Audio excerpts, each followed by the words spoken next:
Après le passage du Rhin, Attila envoie une armée sous le commandement d'Onégèse à l'ouest. Après la prise de la ville d'Arras, cette armée se disperse en éventail et sort par un large front sur le bord de l'océan. Sabir parvient à la Seine avec son millier de cavaliers. À la fin du mois d'avril, suit le fleuve et arrive jusqu'au grand océan occidental. Regardant les ondes de l'océan, Sabir se souvient des récits de son grand-père à propos de la mer Baïkal et des mers chaudes chinoises.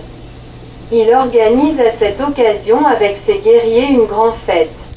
Il a déjà 60 ans et il ne lui reste plus beaucoup de temps pour participer encore aux opérations militaires.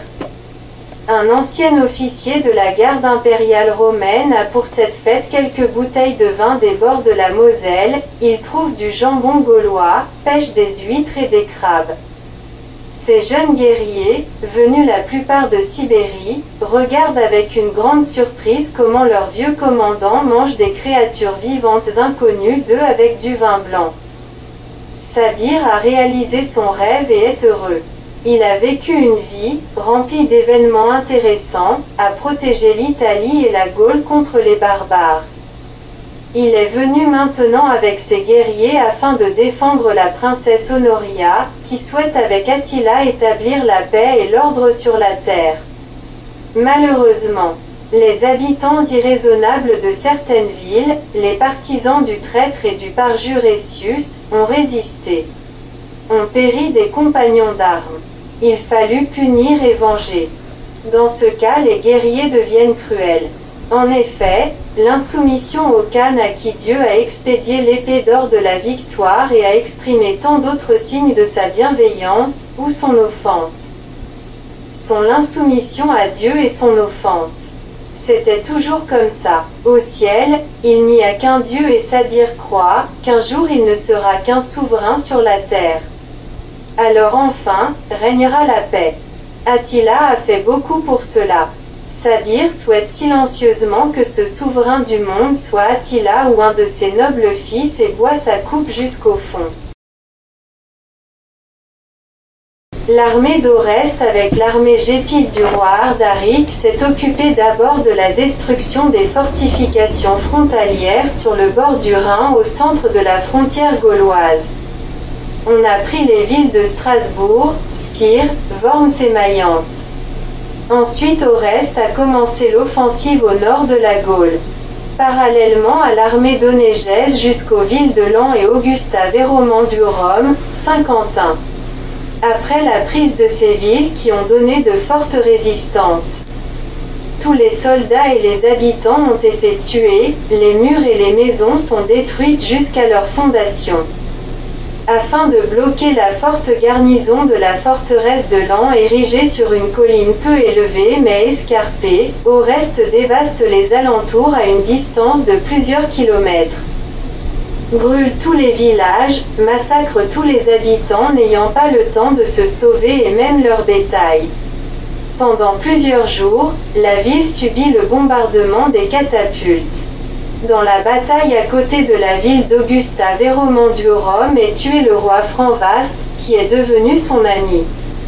Oreste n'essaye pas d'empêcher la vengeance cruelle de ses guerriers inondant la ville de sang.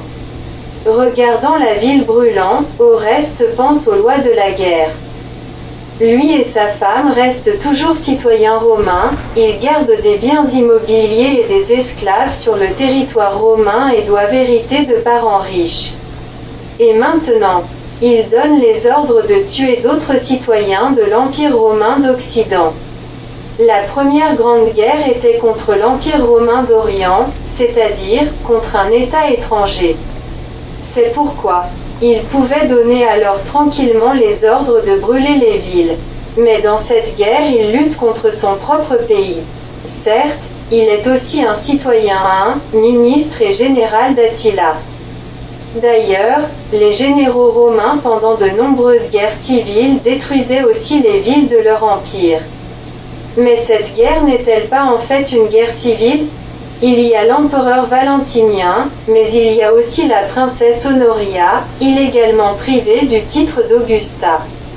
L'intervention 1 est provoquée par l'appel d'Honoria afin de rétablir la justice. Les villes, qu'il a détruites, résistaient sur l'ordre d'Essius, le vrai maître de l'Empire romain d'Occident. Mais qui est-il en fait cet Essius? Seulement un vassal ingrat d'Attila qui a violé tous ses serments de fidélité. Sans les Huns, personne aujourd'hui ne s'en souviendrait. Sa tête devait être tranchée il y a déjà 26 ans avec la tête de son ami, l'empereur Jean, ou il y a 19 ans, quand il a tué Boniface avec une si grande perfidie. En fin de compte, les deux empires romains ne sont que des États vassaux par rapport à l'empire des Huns. D'un tel point de vue, cette guerre est une opération punitive légitime contre une marionnette insurgée. Oreste se répète encore une fois ses raisonnements et se calme. Caton aussi, un grand Romain, appelé à être impitoyable envers les insurgés, s'emparer de fillettes et de petits garçons. Arracher les enfants aux bras des parents, abandonner les mères aux lubies des vainqueurs, piller temples et maisons, massacrer et mettre le feu, en somme, tout emplir de larmes, de mort, de sang et de deuil. De toute façon, la guerre est une affaire sale et cruelle. Le panorama de la ville brûlant change ses pensées. Cette ville sera détruite aussi de fond en comble. Les Huns ne veulent pas disperser leurs forces par les garnisons et perdre du temps dans des accrochages inévitables avec les forces de la résistance. Un des buts principaux de la première année de la guerre est la destruction des fortifications frontalières le long du Rhin et des forteresses principales dans la Gaule du Nord. Mais au sud de la Seine, toutes les villes ne seront pas détruites. On ne touchera pas celles qui négocieront avec les Huns, leur paieront le tribut. Donneront la promesse de ne pas lever d'armes contre ceux-ci et donneront des otages. Après la prise d'Augusta Veromanduorum, Oreste, comme les autres généraux Huns, reçoit l'ordre de tourner son armée au sud et de se diriger vers Paris. Attila monte avec ses généraux et les rois vassaux sur la colline de Montmartre et commence à admirer la vue de Lutèce Parigerium, qu'on commence à appeler brièvement Paris. C'est une petite ville bien fortifiée. Surtout son centre, qui se trouve dans une île de la Seine. Arrive au galop un officier de reconnaissance qui rapporte d'une voix étonnée, « Grand Khan ». Les citadins se comportent d'une façon extrêmement bizarre. Que font-ils? Ils chantent. En effet, le vent chaud de mai porte de temps en temps les sons du chant d'un chœur éloigné. Tous sont stupéfiés. Attila demande « Que chante-t-on » Confus, l'officier murmure « Je ne comprends pas le latin ». Attila décide d'aller lui-même écouter ce chant si extraordinaire et ordonne à Oreste et à sa garde de le suivre. Quand il s'approche des murs, le chant devient de plus en plus fort. Attila s'arrête à une distance de tir. Sur le sommet plat d'une tour, il voit un grand chœur féminin, dirigé par une jeune femme dans des vêtements blancs et avec des cheveux d'or. Attila prête l'oreille aux paroles. De belles voix féminines demandent à Dieu d'apaiser la colère d'Attila et de sauver leur ville de la destruction, leur maison des incendies. Les enfants et les maris de la mort.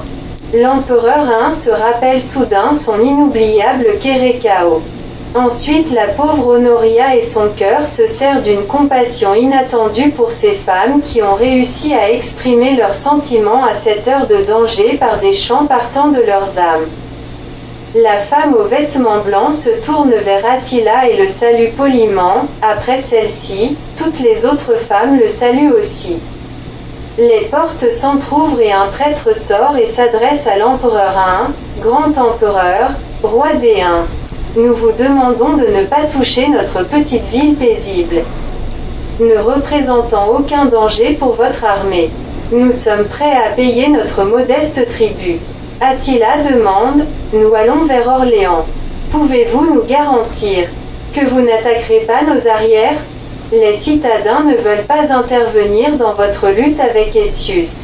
Nous déclarons solennellement. » qu'aucun soldat de la garnison ne sortira de nos murs et ne participera à la guerre contre vous. Attila dit avec un sourire, remerciez vos femmes. Elles chantent si bien. C'est Geneviève qui a organisé les femmes et a dit que vous êtes un homme éduqué, croyant comme nous en un Dieu unique, que vous pouviez écouter nos demandes et nos prières. Nos femmes ont prié pendant plusieurs jours et ont persuadé tous les habitants de rester dans la ville. Grâce à sa vie modèle depuis son plus jeune âge.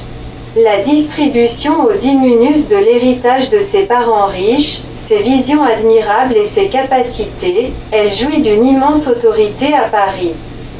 C'est très étonnant.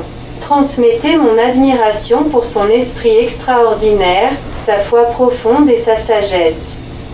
Elle a sauvé la ville. Attila brandit gentiment la main.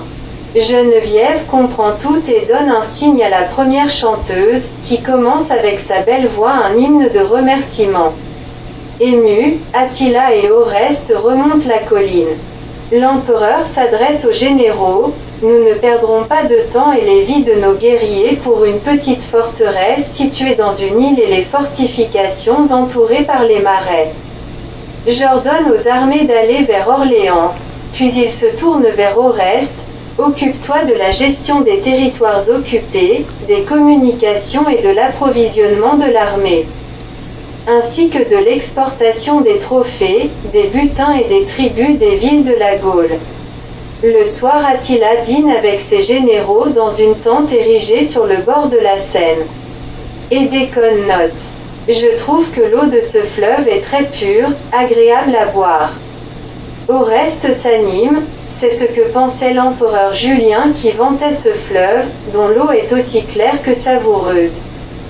Il aimait particulièrement cette ville, où il a été proclamé auguste par son armée, et les mœurs des habitants. On dit qu'il était un grand adorateur du soleil. Onégèse le corrige. Julien croyait au dieu néo-platonicien dont le soleil est l'image vivante et bienfaisante. Attila conclut, je suis content d'épargner cette ville. J'ai toujours apprécié cet empereur. Sobre et honnête, avec les mœurs des anciens Romains. Mais Julien, si juste avec ses sujets, était très cruel avec les Perses dont les villes étaient détruites et les habitants massacrés sans aucune pitié avant de subir une défaite, fatale pour lui.